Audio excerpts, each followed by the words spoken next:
ওযু থাকুক বা না থাকুক, এই দুরূদ জীবনে একবার পাঠ করবেন। যদি এই দুরূদ জীবনে একবার হলেও পাঠ করেন, আল্লাহ পাক রব্বুল আলামিন আপনার সমস্ত মনের আশা পূর্ণ করবে এবং সমস্ত বড় বড় রোগ বালাই থেকে আল্লাহ পাক রব্বুল আলামিন আপনাকে হেফাজত করবে। আবু হুরায়রা রাদিয়াল্লাহু তাআলা আনহু বলেন, বিশ্বনবী মুহাম্মদ সাল্লাল্লাহু আলাইহি ওয়াসাল্লাম বলেছেন, কোন ব্যক্তি যদি আমার উপরে একবার দুরূদ পাঠ করে, আল্লাহ পাক রব্বুল আলামিন তার উপর 10টি রহমত নাজিল করেন, 10টি গুনাহ মাফ করে দেন। শুধু তা নয়, আল্লাহ পাক রব্বুল আলামিন তার মর্তবা 10 গুণ বৃদ্ধি করে দেয়। এই জন্য দুরূদ পড়বেন। আল্লাহর হাবিব বলেন, মান সাল্লা আলাইয়া ওয়াহিদাতান সাল্লাল্লাহু আলাইহি আশারা, যে ব্যক্তি আমার উপরে একবার দুরূদ পাঠ করবে, আল্লাহ পাক রব্বুল আলামিন 10 বার 10টি রহমত নাজিল করবেন। বিশ্বনবী বলেন, এই দুনিয়ার মধ্যে এমন একদল ফেরেশতা আল্লাহ বানিয়ে রেখেছেন, যখন কোনো বান্দা বান্দি দুনিয়ার কোনো প্রান্তে থেকে দুরূদ পাঠ করে, যে কোনো প্রান্তে দুরূদ পাঠ করতে পারে, আমেরিকা দুরূদ পাঠ করতে পারে, লন্ডন দুরূদ পাঠ করতে পারে, জাপান দুরূদ পাঠ করতে পারে, অথবা চায়নাতে বসে দুরূদ পাঠ করতে পারেন, বাংলাদেশে পরে দুরূদ পাঠ করতে পারেন। আল্লাহর হাবিব বলেন, যখন কোন আমার উম্মতেরা দুনিয়ার যে কোনো প্রান্তে বসে একবার দুরূদ পাঠ করে, ওই দুরূদ তার নাম ঠিকানা সহ ওই ফেরেশতারা আমার রওজা পাকে পৌঁছায়া দেয়। সুবহানাল্লাহ। এই জন্য আল্লাহর হাবিব বলেন, যে ব্যক্তি যত বেশি দুরূদ পাঠ করবে, ওই ব্যক্তি তত বেশি আমাকে কাছে পাবে। যে ব্যক্তি যত বেশি দুরূদ পাঠ করবে, তার সাথে আমার মহাব্বত তত বেশি বেড়ে যাবে। এই জন্য বলতেছি, দুরূদটি জীবনে একবার হলো পাঠ করবেন। যদি এই দুরূদ জীবনে একবার হলো পাঠ করতে পারেন, আল্লাহ তাআলা আপনার সব হাজত পূর্ণ করে দিবে, পেরেশানি দূর করে দিবে। আল্লাহ পাক রব্বুল আলামিন সব বড় বড় রোগ থেকে আপনাকে হেফাজত করবে।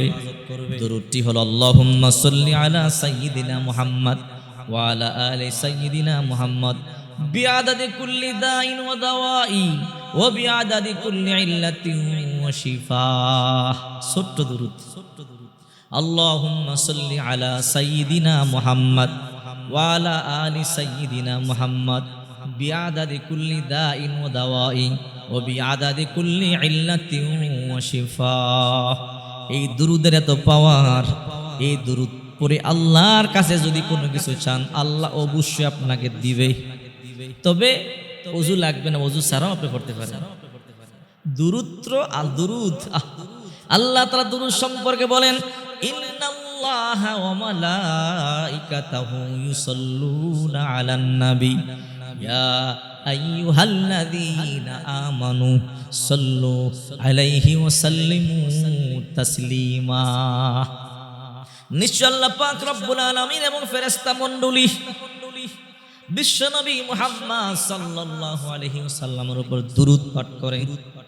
আল্লাহ তাআলা বলে, হে ঈমানদারেরা, ইয়া আইয়ুহাল্লাযীনা আমানু, হে ঈমানদারেরা, সাল্লু আলাইহি ওয়া সাল্লিমু তাসলিমা, তোমরা আমার নবীর উপর দুরূদ এবং সালাম প্রেরণ করো। আল্লাহর হাবিব বলে, সাহাবায়ে কেরাম বলে, ইয়া রাসূলুল্লাহ, দুনিয়াতে আপনারে আমরা কাছে কাছে পাই, মন চাইলে আপনারা দেখতে পারি। ওগো নবীজি, কিয়ামতের ময়দানটা অনেক বড় হবে।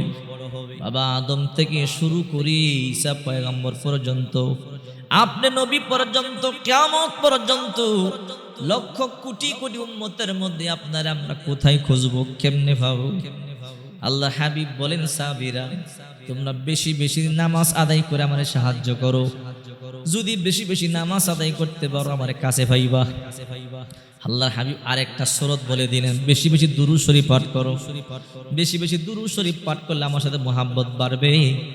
বেশি বেশি দুরূদ শরীফ পাঠ করলে কিয়ামতের ময়দানে অটোমেটিক তোমরা আমার কাছে পাইবা। এই জন্য দুরূদ পড়বেন। সবচেয়ে ছোট দুরূদ সাল্লাল্লাহু আলাইহি ওয়াসাল্লাম, সাল্লাল্লাহু আলাইহি ওয়াসাল্লাম, সাল্লাল্লাহু আলাইহি ওয়াসাল্লাম, সাল্লাল্লাহু আলাইহি ওয়াসাল্লাম, সবচেয়ে ছোট দুরূদ। এই সাল্লাল্লাহু আলাইহি ওয়াসাল্লাম যদি একবার পড়েন, এরপরেও আল্লাহ পাক রব্বুল আলামিন আপনাকে 10 বার 10টি রহমত নাজিল করবেন।